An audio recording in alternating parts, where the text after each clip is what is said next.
And today, we're going to learn exactly how to program that computer.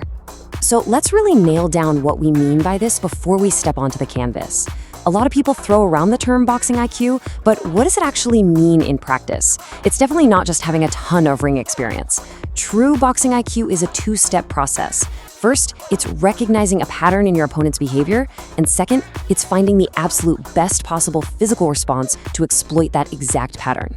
We saw this perfectly when Crawford noticed an opponent lunging in with a jab and preemptively rolling.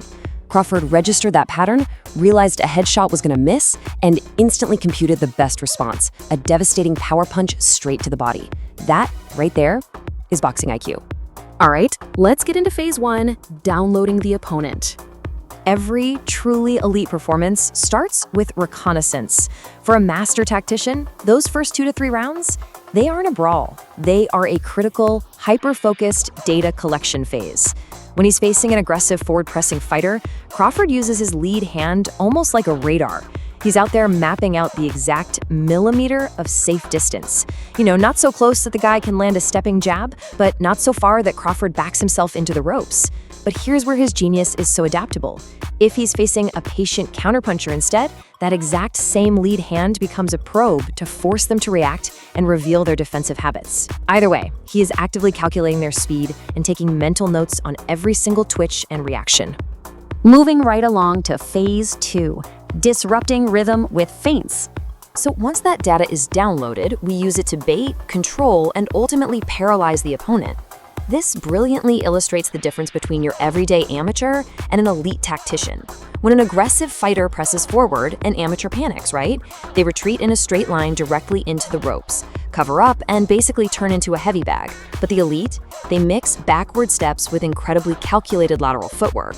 Now, stepping laterally creates a brief moment where the distance actually closes, which is super dangerous. So how does Crawford solve this? He executes simultaneous parries while taking that lateral step. It is pure finesse. He doesn't even need to throw a single punch to neutralize the attack and completely escape the trap. Now, the crucial question is, how do you keep that aggressive guy from just rushing you again? The answer is feints. Think of feints as putting up defensive traffic. Even if you have absolutely zero intention of engaging, continuously pumping your shoulders and twitching your lead hand keeps the opponent entirely occupied. It creates this massive mental traffic jam. Suddenly, that hyper-aggressive fighter becomes incredibly hesitant to throw long combinations just because they're constantly worried about what you might be throwing back at them. That brings us to phase 3, countering aggressive forward pressure. All right, you've collected the data, you've completely disrupted the rhythm, and now it is time to flip the switch from data collection to calculated aggression. You bait the opponent by pressing forward right at the very edge of fighting distance, forcing them to react with an aggressive burst. And when they do, you disengage, but then immediately look to trade on your own terms. To pull this off, you have to master punching quality while moving backward. Listen, this is not just arm punching. As you step back, you do not try to stop your momentum or stubbornly plant your feet to balance yourself. No, you flow with that backward motion and fully rotate your hips into the shot. That is exactly how you combine power, timing, and precision to deliver a devastating knockout blow, all while the opponent actually thinks they're the one chasing you. Now we have to talk about phase 4, surviving and reversing crisis. Let's be totally real for a second here. Boxing is an incredibly unforgiving sport. Eventually, I don't care how high your IQ is, you are going to get hurt. And when that happens, I want you to burn this crisis protocol into your memory. When Crawford gets clipped, he doesn't panic, and he sure doesn't brawl. He runs a flawless, completely ego-free recovery procedure. Step 1, clinch immediately. Tie them up. Those 2 to 3 seconds are absolutely crucial for your brain to just reboot. Step 2, break the clinch and immediately measure a safe distance with that lead hand. Step 3, use that lateral footwork to stay off the ropes, because remember, the safest place in the ring is where your opponent literally cannot reach you. Step 4, constantly feint to keep that greedy, aggressive opponent cautious. And finally, Step 5, slowly and methodically reestablish your jab. I literally cannot stress this next part enough. When fighters get hurt, their ego completely takes over. They want to instantly reverse the fight with one wild, looping power punch to get their respect back. That is a fatal mistake. Do that against a good fighter and you will get knocked out. Only after you have completed the crisis protocol and only after your jab is firmly reestablished do you even think about deploying the heavy machinery. You have to slowly regain your proactiveness. That's the secret to turning a near knockout into a complete reset. All right, Phase 5, application. Time for a shadowboxing distance drill. Okay, we've broken down all the theory.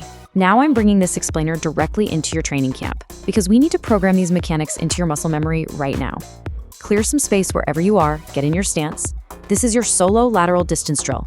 Step 1, take 2 sharp steps backward. I want you to visualize an aggressive opponent trying to walk you down. Step 2, instantly step laterally to your outside angle. Step 3, the exact second you take that lateral step, execute a simultaneous lead hand parry to just brush away their incoming shot. Step 4, fire a crisp, hard jab to completely reestablish your safe range. So it's back, lateral parry, and jab. You need to drill this step by step until it feels as natural as breathing. We've just dissected the mind of a modern master. You now understand exactly how to download data, disrupt rhythm, punch with devastating quality off the back foot, and survive a major crisis without letting your ego get you knocked unconscious. You literally have the blueprint for elite ring IQ right in front of you. The theory is locked in your head, and the drill is in your hands. So my final question to you is simply this. When you step through those ropes for your very next sparring session, what are you going to do with it? Class dismissed. Let's get to work.